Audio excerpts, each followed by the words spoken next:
አይደለም። ለምሳሌ ዩኑስ አንተ ወንድ ሆነህ መፈጠርህ ነፃ ምርጫ ፈቃድ ሰጥቶ አስመርጦህ ነው ወንድ ላክ ወይንስ የራሱ ውሳኔ ነው? የአላህ የራሱ ውሳኔ ነው። ራሱ ውሳኔ ነው። ነገ ወርቅ ያለህ ነገር ላይ ይጠይቃል። ለምን ወንድ ሆነህ ተፈጠርክ? ሴት ሆነህ ለምን አልተፈጠርክ ብሎ ይጠይቃል። ያለው አይጠይቅም። በዚህ ላይ አይጠይቅም። ምክንያቱም የራሱ ውሳኔ ነው። እሺ አንተ ኢትዮጵያ ላይ መፈጠርህን እርሱን የወሰነው ወይንስ አንተን አስመርጦ? የራሱ ውሳኔ ነው። ነገ ወርቅ ለምን አሜሪካ አልተፈጠርክም? ለምን ኢትዮጵያ ተፈጠርክ ብሎ ይጠይቃል። አይጠይቅም። አየህ በእኛ ላይ እንዲሆኑ የወሰናቸው ነገራቶች አሉ። በነዛ አይጠይቅም። አንተ ከለር ጥቁር ነው ቀይ ጥቁር ልትሆን ትችላለህ። ለምን ሲኤንን ማን የወሰነው? ራሱ የወሰነው። ለምን ቀይ ሆነህ አልተፈጠርክም ብሎ ይጠይቃል። አይጠይቅም። አንተ እናትና አባት ማን የወሰነው? ራሱ ነው። አስመርጦ ነው እና አባት ከነ ማን ፍጠር ብሎ አይደለም ራሱ አትጠይቅም። በዚህ በዚህ ዘመን መፈጠር ራሱ የወሰነው ነገር ነው። ለምን በነብዩ ሰለላሁ ዐለይሂ ወሰለም ዘመን አልተፈጠርክም ብሎ ይጠይቃል። አይጠይቅም። ራሱ በወሰናቸው ነገራቶች አላህ ሱብሓነሁ ወተዓላ አይጠይቀንም። አይጠይቀንም። ከእኛ የሚሆኑ ነገራቶች ጥሩም ሆነ መጥፎ የሚሆን ኃጢአት እነዚህን ለእኛ ትቶልናል። ጥሩን እንድንመርጥ እንዳውም ነቢያትን ላከልን፣ መጽሐፍ አወረደልን። ይሄ ነው ጥሩ በሏቸው ለእነዚህ ሰዎች፣ መጥፎ ይሄ ነው ተጠንቀቁ በሏቸው። ጥሩን ለተከተለ ጀነትን እንደሚያገኝ ንገሩት፣ መጥፎን ለተከተለ ወደ ጀሃነም እንደሚነገሩት ብሎ ነፃ አድርጎት ተወን። በቃ ነፃ አድርጎት ተወን። ከዚያ በኋላ መርጠህ መስራት የራስህ ነው። እንደየስራ ሁሉም ጀነትን ጀሃነም ይገባል። አየህ ቀድሞ ወስኖብኛል ወይ ጀነትና ጀሃነም እንድንገባ? ላ ታዲያ ጀነትና ጀሃነም የምን ታፈጠ በምን ላይ ተመስርቶ ነው የምናገኘው? በስራዎቻችን። አላህም በቁርአን ላይ ሲናገር ጀነቱ ለቲ ኡሪቱሙሃ ቢማ ኩንቱም ተዕመሉን፣ ጀነትን በምድር ላይ ሳላችሁ ስትሰሩ በነበራችሁ ስራ ምክንያት ተበደዳችኋት ይለናል፣ ወረሳችኋት ይለናል። ስለ ጀሃነም ሰዎች ሲናገር ምን አለ? ፈዙቁል ዐዛበ ቢማ ኩንቱም ተክሲቡን አለ። የጀሃነምን እሳት ቅመሱ በምድር ላይ ሳላችሁ ስትሰሩ በነበራችሁ ስራ ምክንያት አለ። የስራዎቻችሁ ውጤቶች ናቸው እነዚያ። ቀድሞማ መጀመሪያ አንተን ለጀነት አንተን ለጀሃነም ብሎ እንደዚህ አይደለም። ያንን ግን ቀድሞ ያውቀዋል ወይ? ቀድሞ እውቀት ወይ? አዎ። ለምን? አምላክ ስለሆነ። ገብቶሃል አይደለ? አምላክ ወደፊት ሁሉ ያውቃል። ቅድም ምሳሌ እንደሰጠሁን ገጽ ላይ በመግባት የአላህ ሱብሓነሁ ወተዓላ ገጽ ላይ ሂድና ግባ ብሎ ነው ወይ? አላለኝም። ታዲያ ጆሴን ልጠይቅ የሚል ነፃ ምርጫ ፍቃድ ኖሮ ወይ? አዎ ይሄ ነው አልክ። ገጽ ባታይን ግን ገብተህ እንደምታወራ ያውቃል ወይ? ቀድሞ ስለ አዎ ያውቃል። አየህ ማወቁ በአንተ ላይ ያለን ማስገደዱን አንተ ያለን እንድታደርግ መጽሐፍን አይደለም የሚያሳየው። ገብቶሃል አይደለ? ይህ ነው። እሺ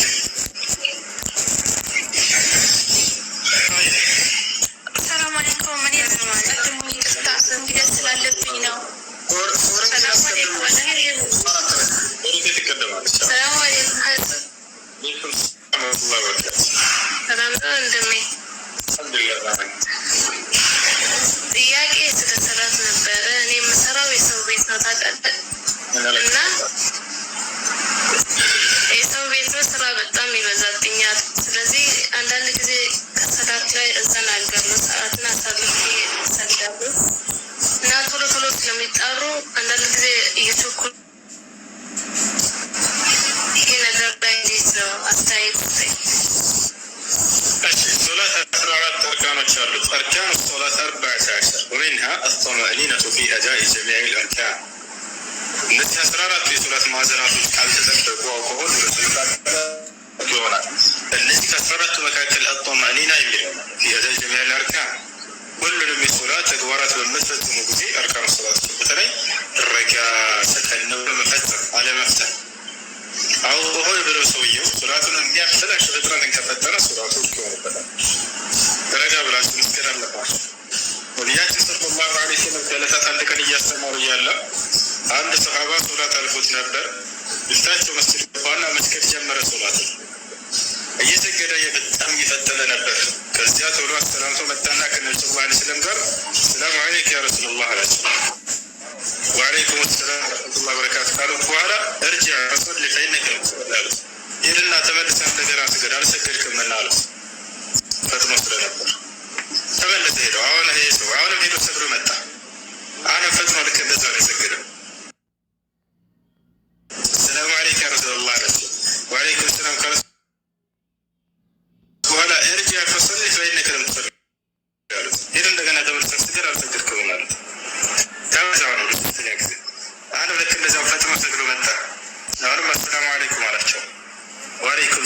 በኋላ እርጃ ፈሰል ፈኢነከ ለም ቱሰሊ ካልሰገድክ ሄድና እንደገና ትምህርት ትስገዳለህ። በአራተኛው ምን አለ? ወለዚ በዐሰከ ቢልሐቅ ላ ኡሕሲኑ ገይረ ሃዛ ፈዐልምኒ ያ ረሱል ብለዋላቸው። አንተና መላእክተኛ እኔ ከዚህ በላይ አሳምሬ መስገድ አልችልም፣ እባክዎትን ስህተቴን ያስተምሩኝ ያሳውቁኝ አላቸው። አስተቱ ነገሩት። ስህተቱ አንድ ነገር እንደሆነ ነገሩት። እርሱ ምንድን ነው? በጣም መፍጠሩ ልክ በል ይህን ያሰልትተው ረጋ ብለህ ስገድ ካሉት ይህን ካስተማሩት በኋላ መጨረሻ ላይ የሚፈጥኑ ሰዎች በቀጣዩ ዓለም ሶላታቸው ውድቅ እንደሚሆን አስቀመጡለት። ወያእቲ ረጁሉ የውመ ልቅያማ ወቀድ ሰላ 60 ሰነተን ወለም ትቅበል ለሁ ሰላት ፈለዐለሁ የቲሙ ሩኩዐሃ ወላ የቲሙ ስጁደሃ ወለዐለሁ የቲሙ ስጁደሃ ወላ የቲሙ ሩኩዐሃ አሉ። ምናልባትም የትንሣኤ ቀን አንዳንድ ሰዎች ይመጣሉ አሉ። ለ60 ዓመትና ለ70 ዓመት ሶላትን ሲሰግዱ ቆይተዋል። ነገር ግን የአንድ ቀን ሶላታቸው እንኳን ተቀባይነትን ሳያገኝ ነው የሚመጡት። እነዚያ ሰዎች አሉ። ምን አይነት ሰጋጆች ናቸው? ምናልባትም እነዚህ ሰዎች ሩኩዑን ሰርተው ስጁዱን ፈጥነው አልፈጥኑ ሊሆን ይችላል። ወይንም ደግሞ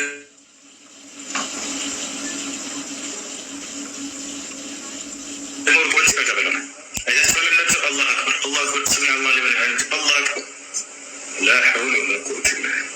ረጋ ብለህ ከአላህ ሱብሓነሁ ወተዓላ ፊት ነው የቆምከው። ረጋ ብላችሁ ፈጽሙ። ገብቶች አለው። ስለዚህ እህት ቀስ ብለሽ ረጋ ብለሽ መስገድ سبحان ربي العظيم سبحان ربي العظيم سبحان ربي العظيم شرشر سمع الله لمن حمده كذا في الله سبحان ربي الأعلى سبحان ربي الأعلى ሶስት ጊዜ ማለት ግዴታ ነው ወይ? ችግር የለውም። ማድረግ ግዴታ ከአንድ በላይ ማለት ሱና ነው። ሱና ለሰምነ ሱናት ያ አጠቃላይ ረጋ ብላችሁ መስገድና አደራ አትፍጠሩ። ከአላህ ፊት ነው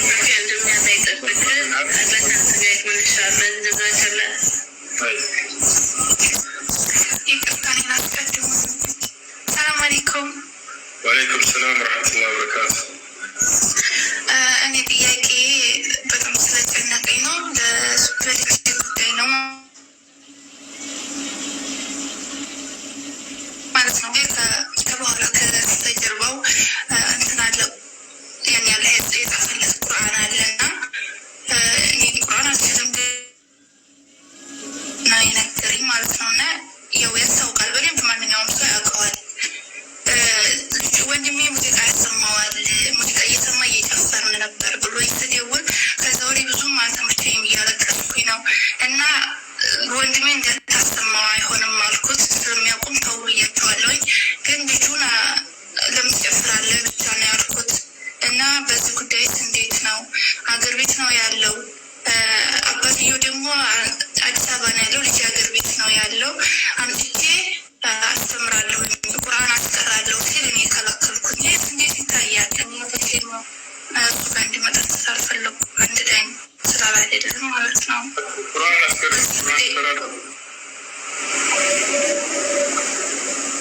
ቁርአን ሊቀራሉ እዛ አካባቢ የለም። አባትየው ደግሞ ለምት አስቀራለሁ አለ። እኔ ደግሞ ከለከልኩ። ለምን ቁርአን ሊቀራ አድርጎት እንጂ ልጆቻቸው ወደ እውቀት ገበታ እንዲሄዱ ማድረግ አለባቸው። ነቢ ሰለላሁ ዐለይሂ ወሰለም ሙሩ አብናአኩም ቢሰላቲ ሊሰብዕ ወድሪቡሁም ዐለይሃ ሊዐሽር ወፈርቁ በይነሁም ፊል መዳጂዕ ብለዋል። ልጆቻቸው 7 ዓመት ዕድሜ ሲደርሱ ሱላል አለ። ሰላም እንዴት ነሽ? እሺ ቤቲ ነሻ? ቲክቶክ ላይ ቁጥርሽን የላክሽልኝ አንቺ ነሻ? ቤቲ እሱ ነኝ።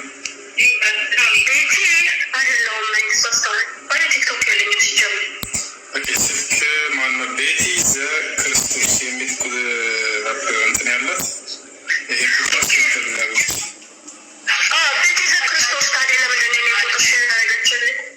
አላውቅም። በዚህ ቁጥር ደውልልኝ እና አስቀምጠዋለች። አንቺ ተሳስተ ነው ማለት ነው ያለች ታውቂያታለሽ? ስትን አይ በቃሽ።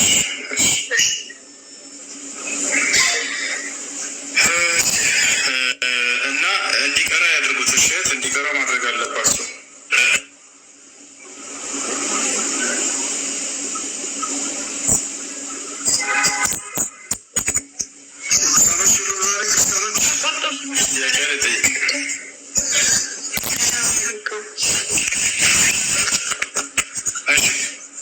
ማስተማር አለባቸው። እሺ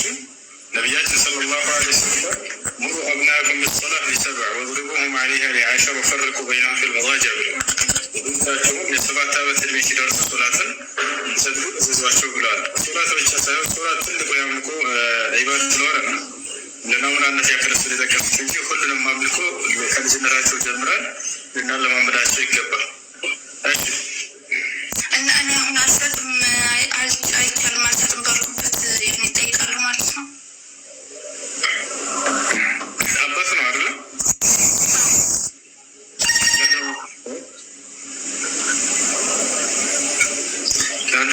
እንዲማር ይሆን እንጂ ልጁን አትግዱት። እናትና አባት ከተጣላችሁ በመካከላቸው አለመግባባት ከተፈጠረ አደራ ልጆቻችሁን አትግዷቸው። በእልህ ልጆቻችሁን አትግዷቸው። አስተዋይ ሁኑ። አለቀ አይደል? እናንተ የፍቅራችሁ ጊዜ ባልና ሚስቶች እንደዚህ ከሆነ ለልጆቻችሁ ደግሞ እንትን አትብላችሁ፣ አስቡላቸው። እንዲማሩ እንትን ብላችሁ እልህ ይገባቡና እናትም አልሰጥም አባትም አልሰጥም ተባብለው ልጆቻቸውን ከንቱ አድርገው ያስቀሯቸዋል። ይሄ ተገቢ አይደለም። አላህ ልትፈሩ ይገባል። ልጆቻችሁን በልጆቻችሁ አትበቀሉ። ባልን መበቀል ሲፈልጉ ወይም ባል ሚስቱን መበቀል ሲፈልግ በልጆቹ ይበቀላታል ወይም ትበቀለዋለች። ይሄ ተገቢ አይደለም። ልጆቻችሁን አትግዷቸው።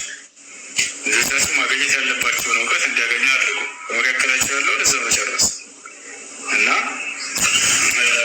እንትን በሏቸው፣ እንዲማሩ አድርጓቸው። ሴቶች ሰብሰብ ብለው ዑምራ መሄድ ይችላሉ ወይ? ላ የጁዝ ሊልመርአ አን ቱሳፊር ቢዱን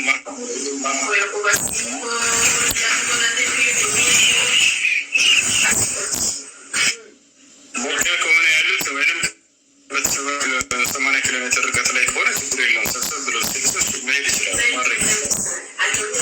ከ80 ኪሎ ሜትር በላይ ከሆነ ግን መሕረም ባል ወይም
ወአለይኩም ሰላም።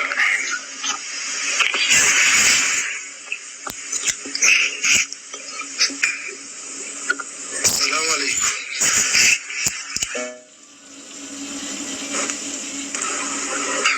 እንዴት ነው እሱ? ሰላም ነው አልሐምዱሊላህ። አንድ ጥያቄ ነበረኝ።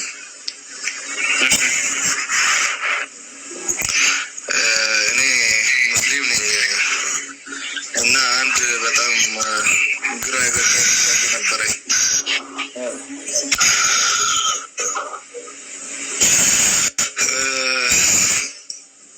ጥያቄው ስለ ሰላም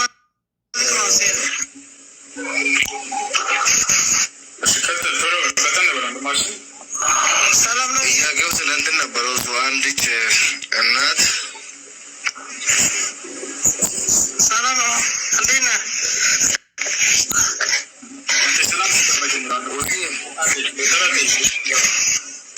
ጥያቄ አለኝ። የሚሰማ ከሆነ ይሰማን በለኝ። የማይሰማ ከሆነ ሳይሰማም ልበልህ። አንድ መጀመሪያ ምርጫ ስትል የሚሰማ ከሆነ ይሰማል ልበልሽ። የማይሰማ ስማ ነው። ጥያቄ የአረብ ክርስቲያኖች ካፊሰማች ነው ከኛ ሀገር ያላቸው ልዩነት ነው። አንዲት ነገር ፈልጌ ነው። ሲበሉ ምን ያደርጉላል? ሲበሉ ምን ሲጠጡ ቢስሚላህ ለሚሉት ወይስ በስመ አብ ለሚሉት? እሺ የአምላክን ስም የአረብ ክርስቲያኖች አላህ ብለው ነው የሚጠሩት። የአረብ ክርስቲያኖች አላህ ብለው ነው የሚጠሩት። እግዚአብሔር አይደለም። አንድ የአረብ ክርስቲያን አምላክ እግዚአብሔር ነው ብትለው ዘሩበት አይሰማ አይሰማም። ብቀርጽ መስቀል አንጠልጥሎ እንደዚህ እግዚአብሔርን አምላክ ብትል አይሰማም። የአረብ ክርስቲያን የአምላክን ስም አላህ ብለው ነው የሚያውቁት። ከድሮ ጀምሮ አላህን አላህ። የኢትዮጵያ ቤተክርስቲያኖች ከግብፅ ኦርቶዶክሶች ጋር ነው አይደል ትስስራቸው። እስኪ የአምላክ ስም ማን ነው ብለው ይጠይቋቸው። አላህ ነው ነበር። አረበኛ መጽሐፍ ቅዱስ ማለት የሚፈልግ ሰላ ሰየዋለ። የአረበኛ መጽሐፍ ቅዱስ ላይ ኦሪት ዘፍጥረት ምዕራፍ 1 ቁጥር 1 አረ እስከ መጨረሻው ኦሪት ዘፍጥረት እስከ ራዕይ ድረስ አምላክን አላህ ብሎ ኢየሱስ ክርስቶስ አላህ ብሎ እንደጠራ ነው የአረበኛ መጽሐፍ ቅዱስ ላይ የተቀመጠው። ለበቻለብላ ያ እና ኦሪት ዘፍጥረት ምዕራፍ 1 ቁጥር 1 ምን ይላል? የአረበኛ መጽሐፍ ቅዱስ ፊል በድኢ ኸለቀ አላሁ ሰማዋት ወልአርድ ነው የሚለው። አላህ በመጀመሪያ ሰማይና ምድርን ፈጠረ ነው የሚለው። ተፈሰለ እንደዛ ነው።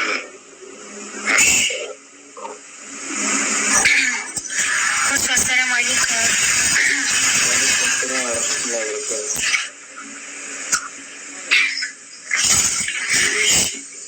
የቱርኪያ ዜና ይሰማል?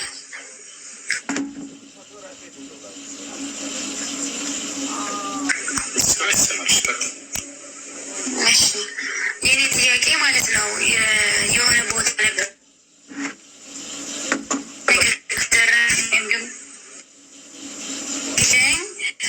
እንደዚህ አድርጋለሁ ብዬ ለአላህ ሱብሓነሁ ወተዓላ ነገርኩት ማለት ነው። እና አላህ ሱብሓነሁ ወተዓላ ደግሞ ያን ነገር አደረገልኝ። የሆነች እንደዚህ አደርግላታለሁ ለእሷ ብዬ ያልኩት እና ያቺ ምስኪን ወላሂ ሞተችብኝ። ያን ነገር ሳላደርግላት ማለት ነው። እና እንዴት ነው ሌላ ምስኪን ማድረግ ቀይር፣ ያንን ሌላ ምስኪን መቀየር። ልጅ አላት። የልጇ ምን ባደርገው ይቻላል? ተነላው ልጅ እንዳመስጠቱ በጣም በላጭ ነው ለልጆች። ሌላኛው ደግሞ ማለት ነው እኔ ለምሳሌ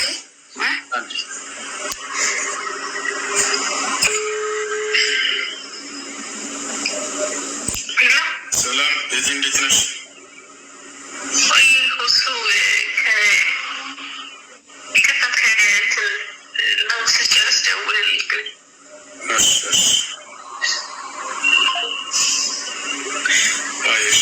ጥያቄ ያለ ይቀጥል። ማስካት ጨምረሻለሁ።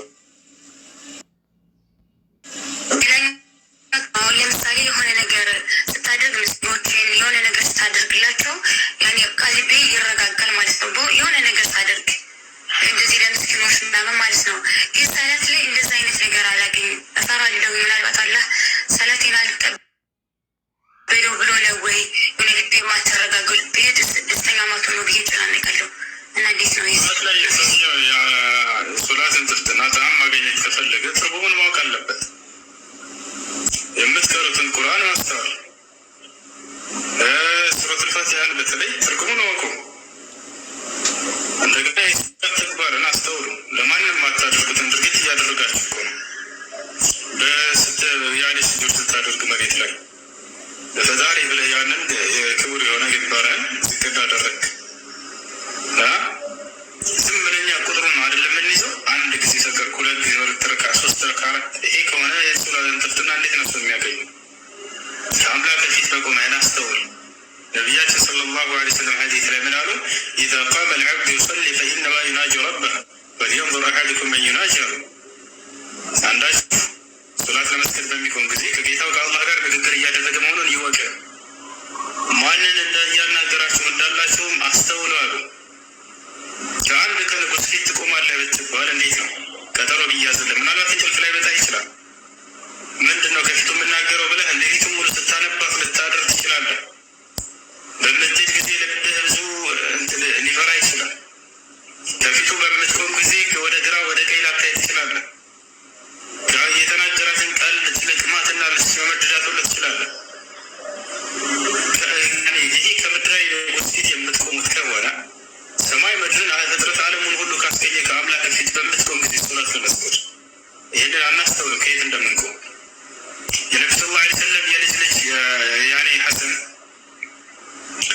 ውዱ እያደረገ እያለ እጁ እርገፈገፍና የውዱ ማድረግ በእጁ ላይ ይወድቅ ነበር።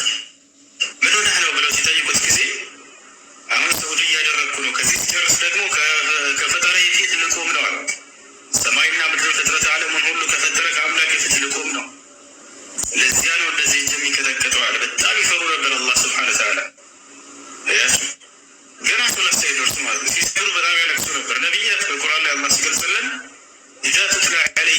الرحمن خروا سجدا وبكيا በጣም አልቃሾች ነበሩ። የአምላክ የእኔ አላህ አናቅስት ሰጋጆች ነው በግንባር ይላቸዋል። ስለዚህ የሚነበበውን አናቅስት ማስተዋል የመጀመሪያው ሱረቱል ፋቲሃን በምታነቡ ጊዜ አላህ ስብሐነ ወተዓላ እኛ ባንሰማም እንኳ ይህን መልስ እንደሚሰጠን እርሱ ስም ተናግረዋል።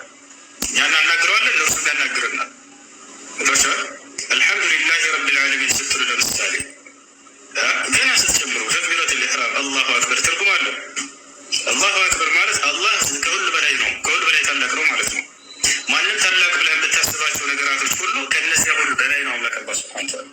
አላሁ አክበር ሚን ኩሊ ከቢር ከሁሉ ታላቅ ተብሎ ከሚታሰቡ ሁሉ በላይ ነው። አላሁ አክበር ሱብሓነከ አላሁመ ወቢሐምዲከ ወተባረከ እስሙከ ወተዓላ ጀዱከ ወላ ኢላሀ ገይሩከ።